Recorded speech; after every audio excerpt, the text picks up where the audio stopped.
دعا ہے بارگاہ خالق کائنات میں کہ خالق حقیقی آپ تمام مومنین و مومنات کا اس پاک مجلس میں آنا اپنی عبادت میں شمار فرمائے اور ہم سب کو صحیح معنوں میں سیرت محمد و آل محمد پہ عمل کرنے کی توفیق عطا فرمائے۔ جیسا ہمارا پروردگار چاہتا ہے ہمیں ویسا عبد خدا بننے کی توفیق عطا فرمائے۔ سارے صاحبان، جتنے مومنین مومنات اس دنیا سے جا چکے ہیں ان کے درجات کی بلندی کے لیے، بیماروں کی شفا یابی کے لیے اور اپنی اپنی حاجات کی قبولیت کے لیے بآواز بلند صلوات۔ اللہم صلی علی محمد و آل محمد۔ خالق کائنات کی بے مثل و بے مثال کتاب سے ایک آیہ مجیدہ کے ایک حصے کو تلاوت کرنے کا شرف حاصل کیا ہے۔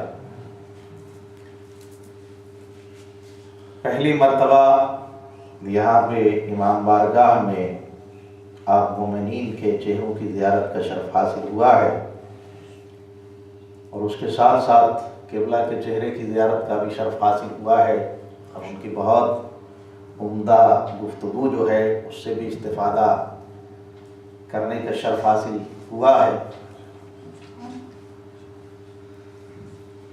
میں کوشش کروں گا چونکہ دو نسبتیں ہیں آج کے دن کے ساتھ جن کو مختص کیا گیا ہے، ایک پیغمبر گرامی صلی اللہ علیہ وآلہ وسلم کے حوالے سے ہے، اللہم صلی علی محمد و آل محمد، اور دوسرا امام حسن مجتبی علیہ السلام کے حوالے سے ہے۔ اللہم صلی علی محمد و آل محمد۔ میں کوشش کروں گا کہ امام حسن علیہ السلام کے حوالے سے گزارشات آپ کی خدمت میں پیش کی جائیں، چونکہ اگر ہم تاریخ کا مطالعہ کریں چاہے وہ کسی مکتبہ فکر کی ہو، سب سے کم سیرت جو لکھی گئی ہے وہ امام حسن علیہ السلام کی لکھی گئی ہے۔ میں صرف ابتداءً یہ چند باتیں عرض کر کے پھر آیت کا جو میں نے تلاوت کرنے کا شرف حاصل کیا اس کا سہارا لے کے بات کو آگے لے جاؤں گا۔ جہاں تک میں نے مطالعہ کیا ہے اور جہاں تک علماء اکرام سے استفادہ کرنے کی کوشش کی ہے، امام حسن علیہ السلام کو پریشان کرنے والے غیر نہیں تھے بلکہ اپنے جو قریبی ساتھی تھے وہ بھی آخر پہ ان کی پریشانی کا موجب بنتے رہے، اور یہاں تک جہاں تک میرے ذہن میں اس وقت بات موجود ہے 3 سے لے کے 7 تک یا 6 تک بندے ٹوٹل تھے کہ جو صحیح معنوں میں امام کی پیروی کرنے والے تھے، یعنی ایسے حالات پیدا ہو چکے تھے جب وہ صلح کی بات ہوئی اور شرائط کا مسئلہ ہوا تو اس وقت اپنے تھے کہ جو بیگانوں کا روپ دھار گئے تھے۔ تو اس لیے میں کوشش کروں گا کہ امام حسن علیہ السلام کے حوالے سے گزارشات آپ کی خدمت میں پیش کی جائیں۔ ایک مرتبہ درود پڑھیں محمد و آل محمد۔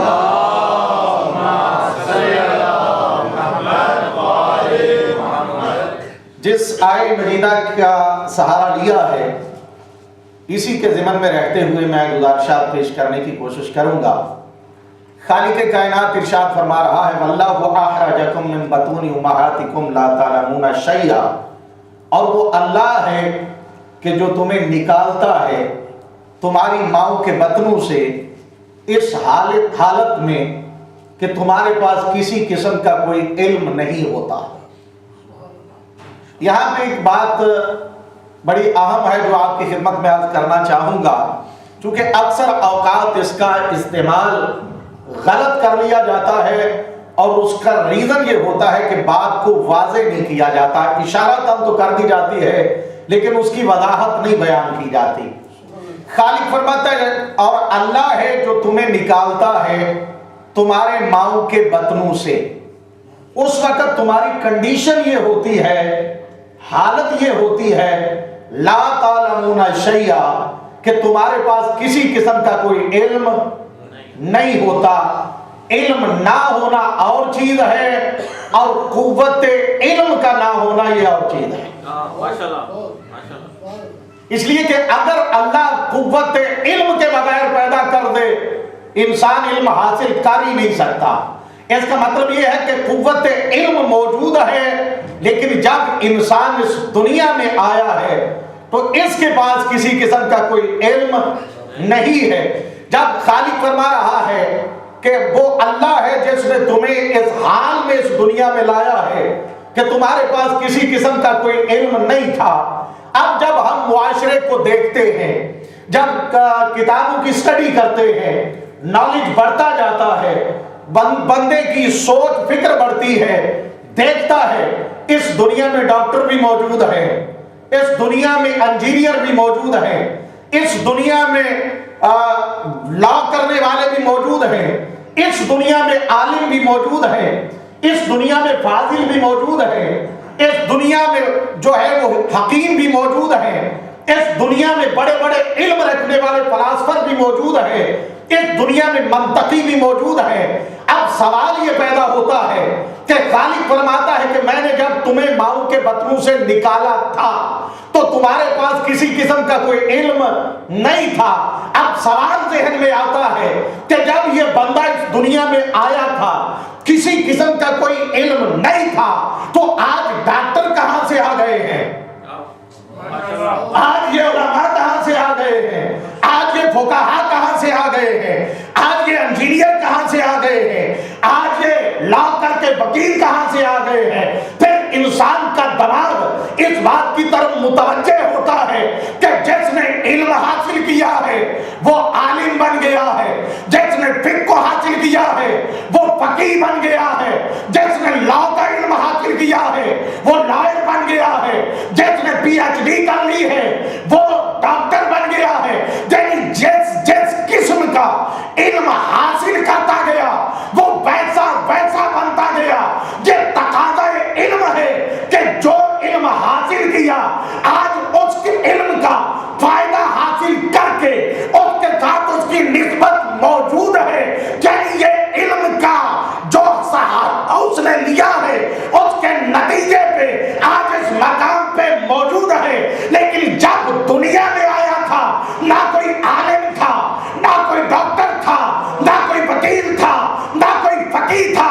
اللہ نے جب پیدا کیا ہے تو بغیر علم کے، لیکن وہی ذات کے فرماتی ہے ایک طرف کہ میں نے ایسو کو پیدا کیا ہے جن کے پاس کوئی علم نہیں تھا، اور پھر وہی ذات ارشاد فرماتی ہے کہ الرحمن علم القرآن خلق الانسان، کہ رحمان وہ ہے جس نے تعلیم قرآن پہلے دی ہے، پیدا بعد میں کیا ہے۔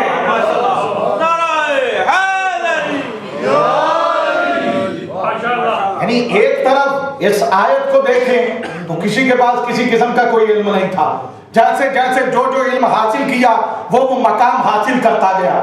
اب دوسری طرف خالق فرما رہا ہے الرحمن علم القرآن خلق الانسان، کہ رحمان وہ ہے جس نے تعلیم قرآن پہلے دی ہے، پیدا بعد میں کیا ہے۔ اس کا مطلب یہ ہے کہ یہ اس دنیا میں آنے والے دو قسم کے ہیں، ایک وہ ہے کہ جنہوں نے آ کے علم حاصل کیا ہے، اور ایک وہ ہے جو وہاں سے علم لدنی کے مالک بن کے آیا کرتے ہیں۔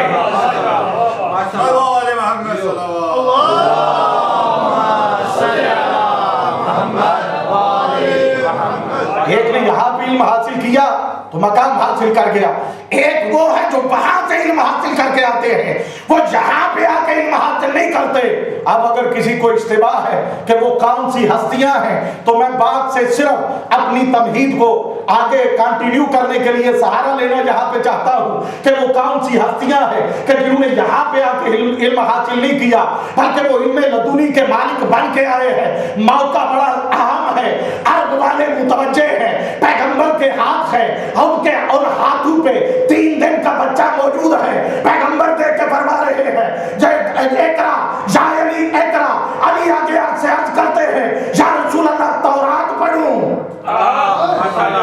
انجیل پڑھوں یا زبور پڑھوں یا قرآن پڑھوں، یعنی پیغمبر کے ہاتھ پہ یوں کیوں نہ کہوں کہ رحلے رسالت پہ ناطق قرآن اپنے سے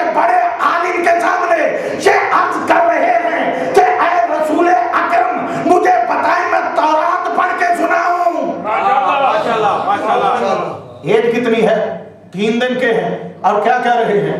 تورات پڑھ کے سناؤ، انجیل پڑھ کے سناؤ، زبور پڑھ کے سناؤ، یا قرآن پڑھ کے سناؤ. پرانی باتیں آپ کی سنی ہوئی ہے. جب یہ 3 دن کا بچہ پیغمبر کے ہاتھوں پہ قرآن پڑھنے کا دعویٰ کر رہا تھا، ابھی قرآن نے لوح محفوظ سے اپنا سفر ہی جاری نہیں کیا تھا. ماشاءاللہ ماشاءاللہ.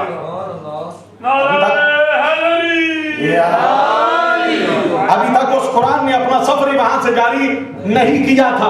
اب بچہ جو ہے وہ دستے رسالت پہ یہ کہہ رہا ہے تورات پڑھو، انجیل پڑھو، یا زبور پڑھو، یا قرآن پڑھو. یہ کہنے کا مقصد کیا تھا؟ پیغمبر نے تو نہیں پڑھا تھا، لیکن ہاتھ پہ علی پڑھ رہے ہیں. یہاں پہ فقط علی کی عظمت نہیں ہے، بلکہ علی کی عظمت میں رسول اکرم کی عظمت ہے.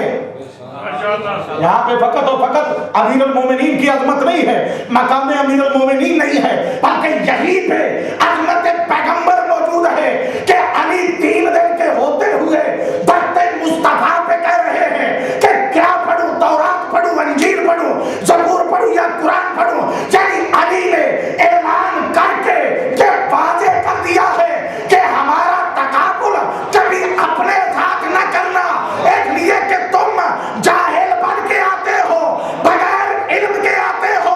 ہم جب آتے ہیں تو عالم بن کے آیا کرتے ہیں.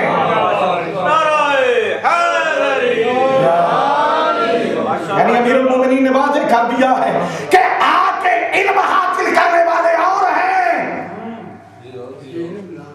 اور وہاں سے علم لے کے آنے والے اور. ایک مرتبہ درود پڑھے محمد و آل محمد.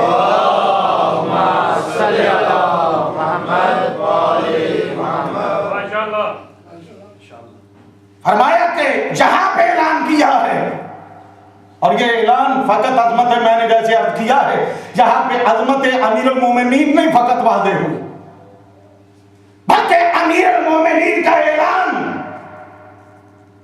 ان لوگوں کے ذہنوں میں پیغام بھیج رہا ہے جو علی کے آقا کو ان پڑھ کہنے والے تھے.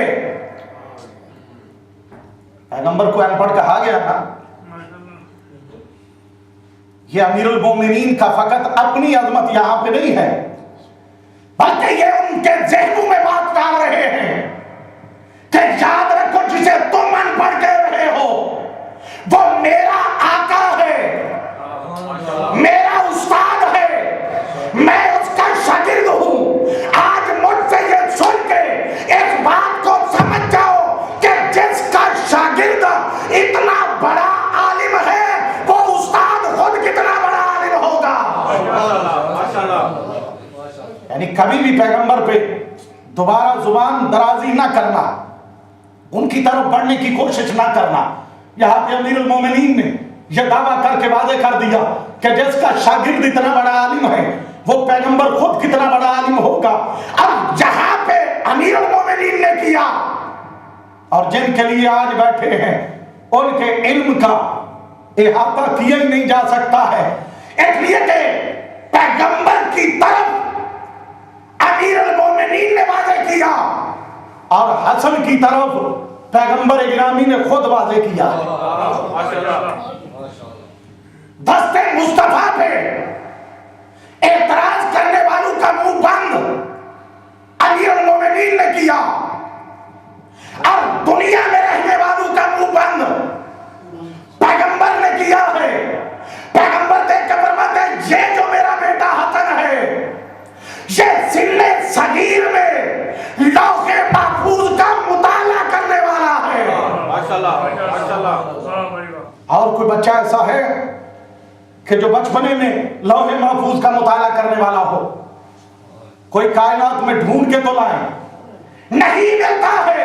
یعنی پیغمبر نے اعلان کر کے واضح کر دیا ہے کہ یاد رکھو نہ تم ہمارے بچے کا مقابلہ کر سکتے ہو نہ کسی بزرگ کا کر سکتے ہو، اس لیے تمہیں علم حاصل کرنا پڑتا ہے. یہ وارث علم بن کے آیا کرتے ہیں، لہذا تم ان کا مقابلہ نہیں کر سکتے، اور حق بنتا ہے مولا حسن کا کہ وہ اسی طرح سے اپنی عظمت کو بھی بیان کرے، اپنے بابا کی عظمت کو بھی بیان کرے، اپنے جد کی عظمت کو بھی بیان کرے، اس لیے کہ ہر بچہ جو ہے وہ تابع ہوتا ہے اپنے مربی کے۔ کل مولود یولد علی فطرت اسلام، ہر پیدا ہونے والا بچہ فطرت اسلام پہ آتا ہے،